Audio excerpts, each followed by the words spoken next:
Tim, don't you think that first team becomes too important because in modern day cricket we hardly see a team coming back if they lose too many runs in the first inning? Yeah, I think so. I think India batted superbly in the first innings, and from that moment we were behind the game. We knew the wicket was going to deteriorate, and it was going to be hard work against their disciplined attack. So we'd like to get to Sydney, win the toss, and have the same thing reversed. The batting has clearly been a problem. Nobody in the top six has averaged more than 23 so far in this series. What do you put that down to? What's been the conversation within the team about why they haven't been able to perform when it mattered most? Oh, I think it's inexperience, it's pressure, it's India's bowling attack are as good as probably most of these guys have ever faced. So, I think it's pretty clear if you take two or three of the best players out of anyone's lineup around the world, you're going to struggle a little bit at times and you're going to have inconsistent performances, and that's what we're seeing. I thought in Perth, on a really tough wicket, our top six dug in and had a real crack.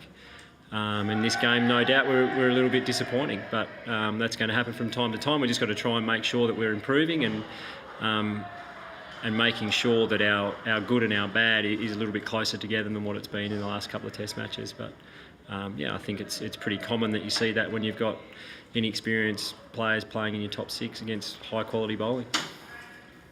Tim, the first couple of tests, the game moved a little bit quicker than it did in this one with a different surface out here. Do you think the need for consistent and methodical cricket over a period of time did, I suppose, expose a bit of what you were talking about there in terms of inexperience and I suppose missing players? Yeah, I think the wicket was always going to be a bit of a grind. It was going to be slow, and at times that can expose a bit of a gap between sides. But I just think you have to give India the credit. They won the toss, they batted really well, kept us out there for 2 days. And after that, as I said, we were behind the 8 ball, and it's pretty hard to come back from that. I just think it was plain and simply we were just outplayed, and India deserved to win this test. Just in regard, you mentioned missing Steve and Dave in particular, I suppose. What's happened so far in this series? Obviously, there was a lot of noise this week about interviews and whatever happening. Yeah, well, there was. But do you think that the series has kind of clarified that whatever work needs to be done between then and now in terms of reintegrating, the bottom line is you just need them in terms of their batting quality? Well, I think that's pretty clear. I think if you took Pujara and Virat out of India's side, I think you'd have the same conversation. If you've got world-class players that aren't in your team, are they going to add to our team? I think they will. So, whilst at the moment it's challenging and everyone's frustrated, it is what it is, and everyone's working as hard as they possibly can, and we're getting guys that are getting experience to high pressure situations in Test cricket and learning on the job. And as I said, at times you're going to get inconsistency from guys that are in that situation. The silver lining is that we have got world-class players that are available soon to come back into this side, and clearly when they do, it'll make a huge difference. Tim, are there any additions to the squad for Sydney, and do you anticipate changes to the 11? So Marnus has been added to the squad, so he'll come with us to Sydney, and we'll get up to Sydney, have a look at the conditions. We think it from what we're hearing, it will probably spin quite a bit. So once we see that for ourselves, you try and think about the best combination to win that test, and that's the goal for us, is to get up there and win the series, win the test, and draw the series. Do you have any early thoughts about the batting order? There's been a bit of talk about Aaron Finch right from the start of the series about whether he'd be better suited in the middle order. You resisted that in Perth, but is that something that you might look at again now? Oh yeah, I think there'll be a lot of things on the table in the next day or two, and of course I've got some thoughts on what I think, but I think I'll share that with JL and a few other guys before I share it here. But as I said, we think we've got the best group of players available to us at the moment, and we'll pick the best combination out of that group that we think will win this last test. Do you think the confidence thing is oxygen now? We talk about the frontline batsmen are not confident enough. They're getting started, but they're not able to something that they get. I think, they would like to be scoring a few more runs, but at the same time, I think what we've seen is guys are getting starts. So I think they're seeing that they're good enough at this level.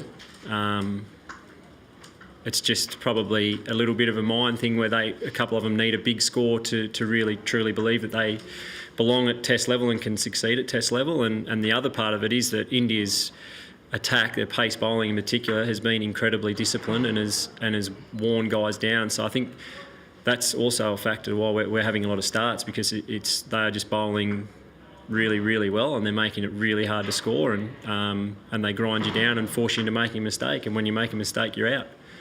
So there's a little bit from our side. You've also got to give them a huge amount of credit for the way they've been bowling as a group in this series and for probably the last 12 months. Do you think there's a dearth of talent, batting talent in Australia right now? And one more thing, we have conform in the squad, and he goes and plays big bash. Yeah. And he could be selected for the Sydney Test. But isn't the right way to go about things? Like, you have a guy in the Test squad, he goes to play very, very cricket, and he jumps straight back to Test cricket. I mean, it doesn't sound right. Yeah, but I think that's just the way it is. It's modern day cricket. You've got to be able to switch between formats, and you've got to do it really quickly. And as I said, we've got some players who aren't available, and because of that, some guys are getting an opportunity probably before they would have.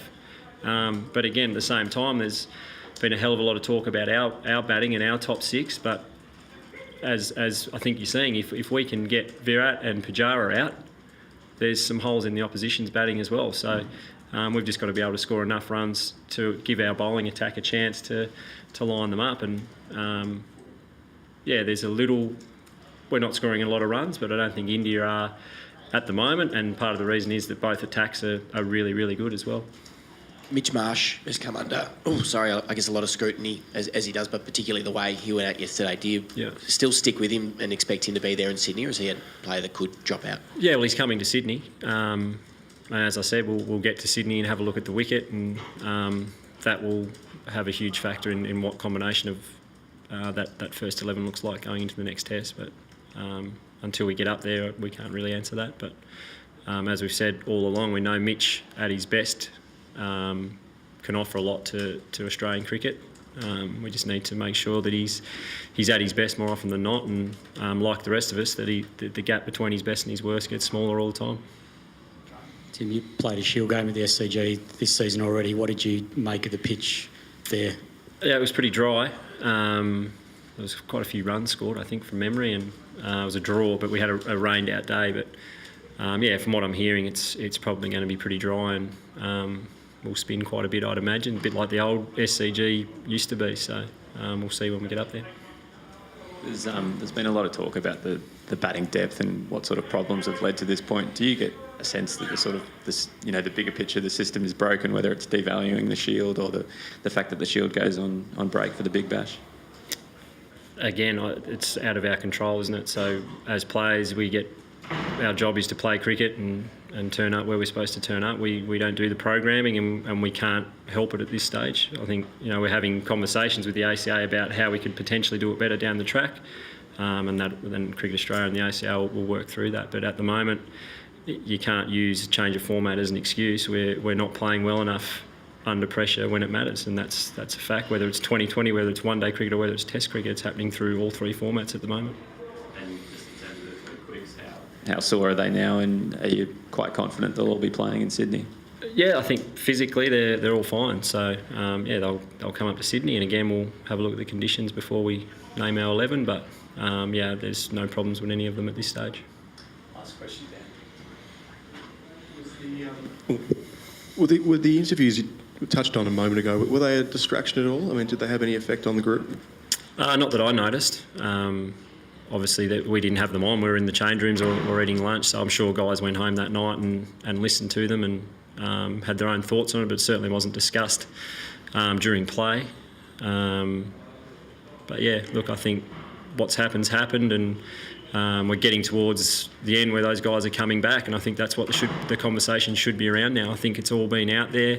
People have had their say, and the guys have nearly finished their bans and done their time. So I think it's time we started focusing on the fact that they're coming back, and from that there's some real positives.